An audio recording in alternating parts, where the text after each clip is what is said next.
me go! Welcome. This isn't any location in Penacony's dreamscape. It's my inner world. The reason the scenery before you remains unchanged is because your consciousness has drawn on similar concepts to fill in the gaps.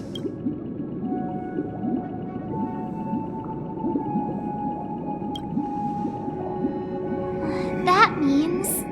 Did you do the same to Welt? It's a tuning process, stronger in effect and more draining on the mind. The gray-haired guest has experienced it before, so he should understand what it entails. Tuning allows you to intuitively grasp my feelings, which also means that I cannot hide anything from you. Now, everyone, please look at the huge screen. The road we once took begins here. From this point on, you will witness the numerous decisions I've faced. I've selected a portion of these to share with you. I believe after going through similar predicaments, you'll be able to better understand my thoughts. Let's begin. The first decision. A story about a baby bird. This story happened when Robin and I were very young. We were victims of the Stellaron disaster, and the family's Mr. Gopher Wood, who would later become the Dream Master of Penacony, saw that we siblings had no one to turn to and took us in later on. Robin and I lived a time with nary a care in the world. One day, after dinner, while my younger sister and I were lounging about in Mr. Gopher Wood's yard, we spotted a fledgling Charmony dove all on its own.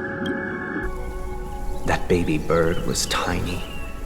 It didn't even have all of its feathers, and it couldn't sing. When we found it, it was already on its last breath, having fallen into a shrub, probably abandoned by its parents. We decided to build a nest for it right there and then. However, thinking back, that winter was unusually cold, with fierce winds at night in the yard, not to mention the many poisonous bugs and wild beasts in the vicinity. It was clear that if we left the fledgling in the yard, it stood no chance of surviving until spring. So, I suggested we take it inside, place it on the shelf by the window, and asked the adults to fashion a cage for it. We decided that when it regained its strength enough to spread its wings, we would release it back into the wild. The tragic part, something that we'd never considered, was that this bird's fate had already been determined long before this moment. Its destiny was determined by our momentary whim. Now, I pass the power of choice to you all. Faced with this situation, what choice would you make? Stick to the original plan and build a nest with soft net where the Charmony dove fell. Or build a cage for it and feed it, giving it the utmost care from within the warmth of a home. I eagerly await your answer.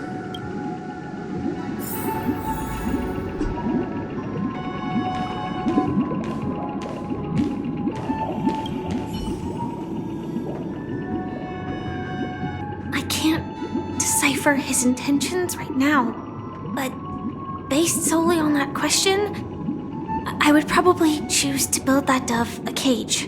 Even if I was gonna release it back into the sky, it'd have to be strong enough to fly first. If I left it where I found it, I fear it'd never get the chance to fly ever again.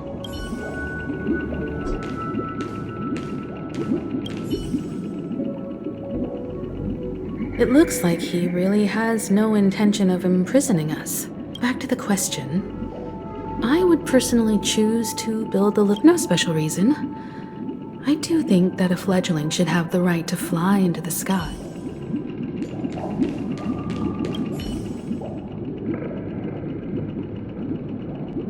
That guy just casually throws this kind of question at us? What exactly is his deal? If it were me, I guess I'd choose to, after all, leaving it there.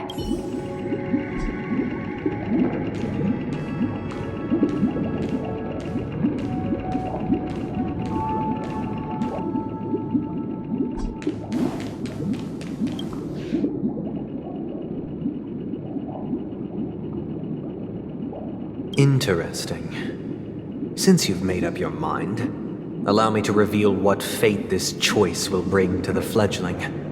From what I've observed, there are at least 3 predators in that yard that prey on small birds. The Vossicle scorpion, Asdana wolverine, and the Huntington winged snake.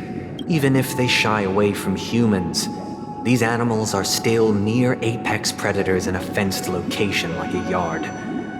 In such a location, only one fate awaits that little charming. As for the choice you made, I am deeply sorry.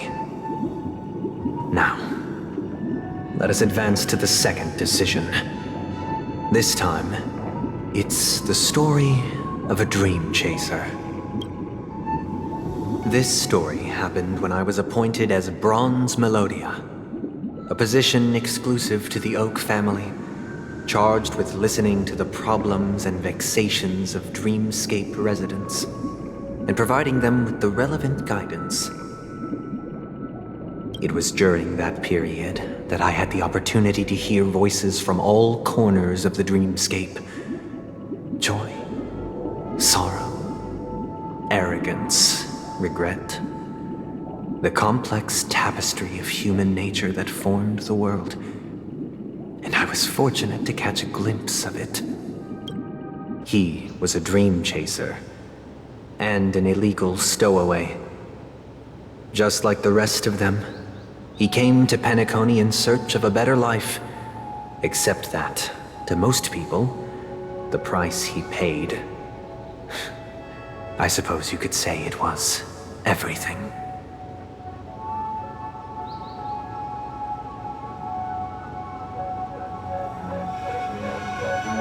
He told me, I sold everything I could at home. The house, the land, even his 2 children. He said he could not afford to raise them, and that at least they could eat if they lived as slaves.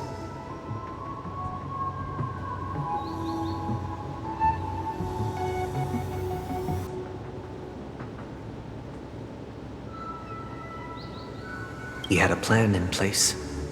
He would buy back his children once he had made his fortune, and enjoy Penacony's beautiful dream with them.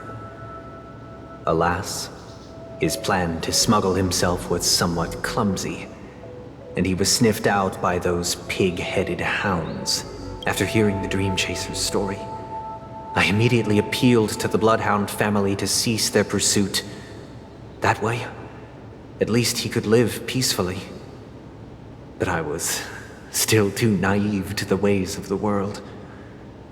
I did not anticipate that what I thought was a kind gesture would later lead to dire consequences.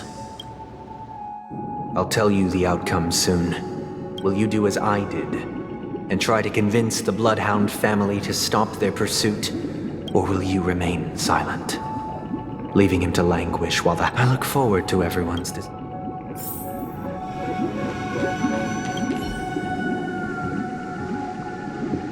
A dream chaser story. If I acted out of kindness, I would probably ask the Bloodhounds to stop it. What cruel repercussion would this choice result in?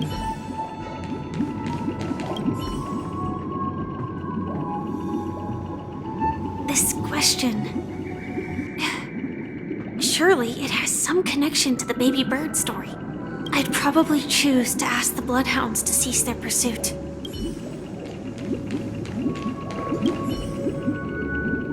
It seems illegal stowaways are... He sold his kids to chase a With that thought, there's only one choice. Let the Bloodhounds send him back home.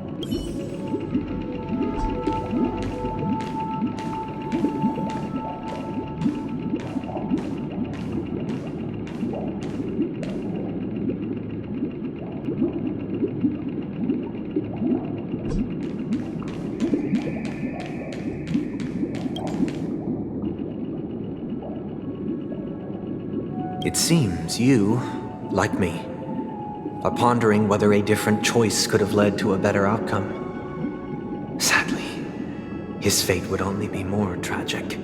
Say he never gets caught. he would only die from delirium. The methods with which illegal stowaways enter dreams are unorthodox, not flawless like the hotels. Living in the dreamscape would be a mere pipe dream. Should he be apprehended? Could the hounds afford to turn a blind eye? The answer is a definitive no. They couldn't bear the resulting consequences, and thus wouldn't dare extend a helping hand. As to your choice, I once again offer my heartfelt apologies, and the story this time is my own. This story happened the day I was appointed the Oak family head. At that time, Mr. Gopherwood was the current Dream Master, and as per his wish, we had a private conversation. What surprised me was that the Dream Master had only come to deliver a letter to me.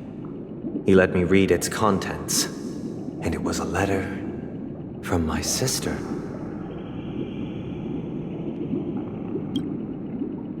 The letter contained the usual pleasantries, anecdotes from her travels, nothing out of the ordinary. Just as I started wondering how this letter related to our discussion, the Dream Master began to speak.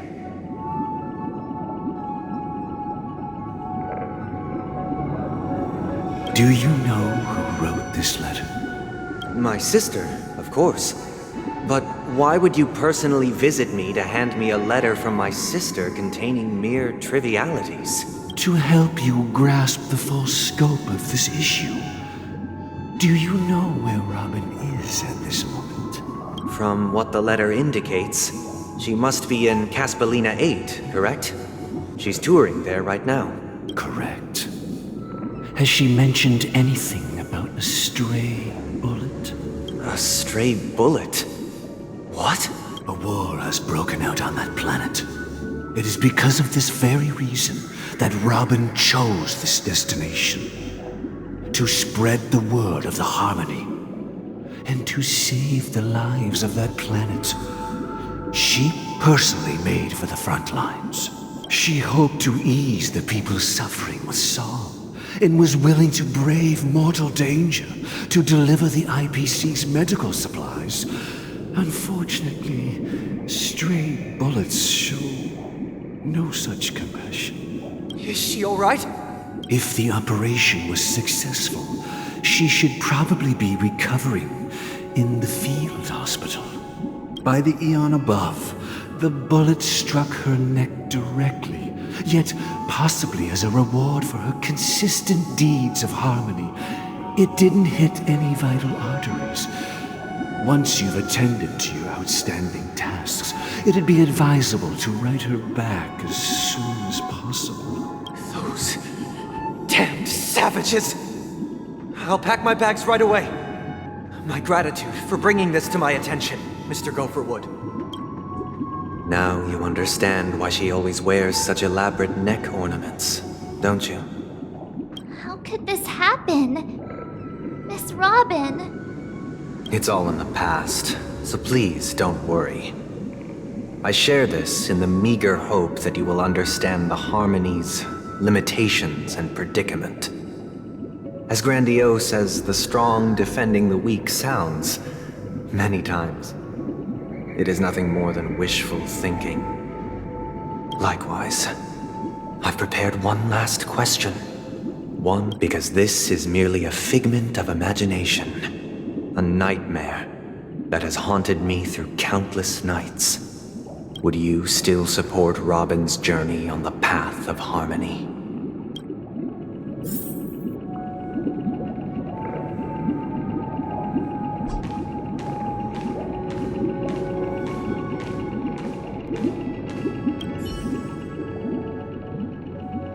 I often feel like I've dreamt of similar scenes on certain nights. In the dream, I see blurry faces. I don't know who they are, but I sympathize with all of them, fighting for survival against some unfathomable force. Their confusion and fear are lucid to me, If Mr. Sunday's question leaves you with each trailblaze, dangers and tribulations will surely follow. But would you ever back away?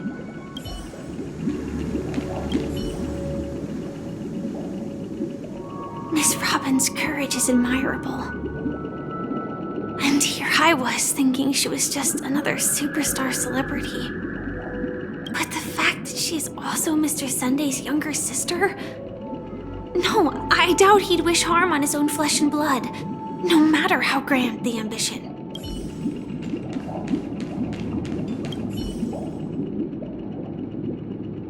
I can't believe that happened to Miss Robin. I can't believe that happened to Miss Robin. The strong defending the weak is a great mantra, but if I had to pay such a price, I don't know what I'd do.